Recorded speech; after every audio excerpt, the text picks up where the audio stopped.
जय श्री राम दोस्तों। प्राचीन पाटलिपुत्र नगरी में चाणक्य ने राजनीति और कूटनीति की ऐसी कहानी रची जिसने चाणक्य की अद्वितीय बुद्धिमत्ता और चंद्रगुप्त मौर्य की सत्ता को इतिहास के पन्नों में अमर कर दिया। ये कहानी प्रवर्तक से शुरू होती है, जो चंद्रगुप्त का घनिष्ठ सहयोगी था, लेकिन परिस्थितियों ने उसे अपने ही जीवन की बर्बादी की ओर ढकेल दिया। प्रवर्तक नंद के दरबार में शिक्षा पाई हुई एक विषकन्या से प्रेम कर बैठा। यह कन्या बचपन से ही विष का सेवन करती थी और अपने शरीर में विष धारण करती थी, जिससे वह किसी भी पुरुष के लिए घातक थी। चाणक्य, जो हर परिस्थिति को अपने पक्ष में मोड़ने में माहिर था, उसने इस विवाह को मंजूरी दे दी।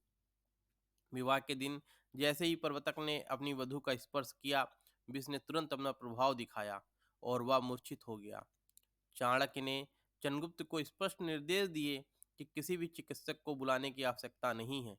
प्रवर्तक की मृत्यु ने चंद्रगुप्त को नंद साम्राज्य का एकमात्र शासक बना दिया। लेकिन इस घटना का अंत यही नहीं हुआ। प्रवर्तक के पुत्र मलय कुंज को इस साजिश की भनक लग गई।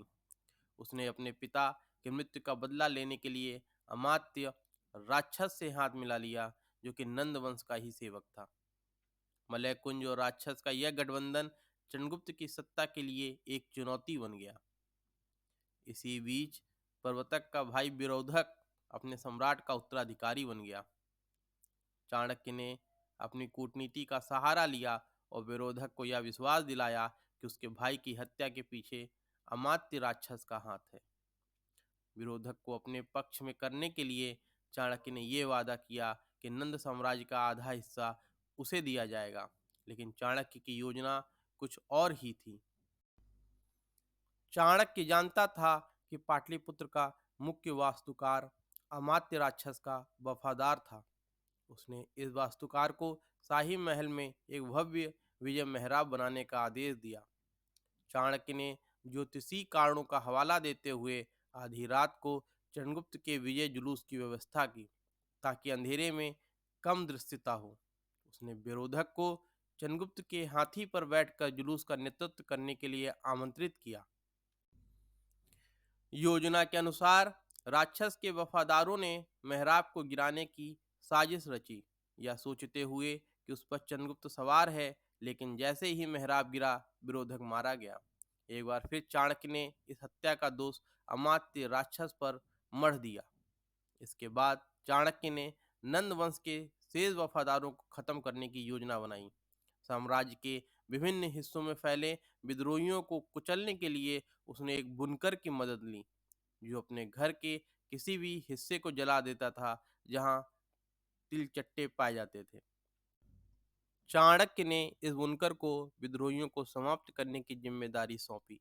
जल्द ही चाणक्य की यह रणनीति सफल हुई और साम्राज्य विद्रोहियों से मुक्त हो गया। लेकिन चाणक्य की कठोरता यहीं खत्म नहीं हुई। उसने एक गांव को जला दिया, जिसने अतीत में उसे और चंद्रगुप्त को भोजन देने से मना कर दिया था।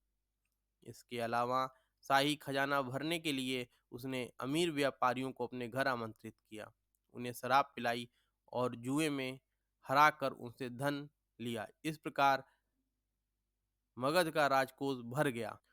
चाणक्य की सबसे अनोखी रणनीति चंद्रगुप्त की सुरक्षा के लिए उसके भोजन में प्रतिदिन विष की छोटी छोटी खुराक मिलाना था, ताकि सम्राट विष के प्रति प्रतिरोधक क्षमता विकसित कर सके। इस योजना से अनजान चंद्रगुप्त ने एक दिन अपना भोजन अपनी गर्भवती महारानी दुर्धरा के साथ साझा कर लिया। जैसे ही महारानी ने विष युक्त भोजन खाया, वह अचेत हो गई। चाणक्य तुरंत वहां पहुंचे, लेकिन तब तक बहुत देर हो चुकी थी। उन्होंने महारानी के पेट को चीर कर शिशु को बाहर निकाला। शिशु को विष की एक बूंद ने छुआ था, इसलिए उसका नाम बिंदुसार रखा गया, जिसका अर्थ है विष की बूंद से स्पर्शित। यही बाद में चाणक्य के जीवन की कठिनाइयों का कारण बना, परंतु चाणक्य ने राज्य की स्थितियों के लिए जो हो सकता था वह सब कुछ किया। इस प्रकार चाणक्य की दूरदर्शिता और कठोर रणनीतियों ने चंद्रगुप्त मौर्य के साम्राज्य को सुदृढ़ किया और मौर्य वंश की नींव रखी। चाणक्य का यह चतुर और विवादास्पद व्यक्तित्व भारतीय इतिहास में हमेशा याद किया जाएगा।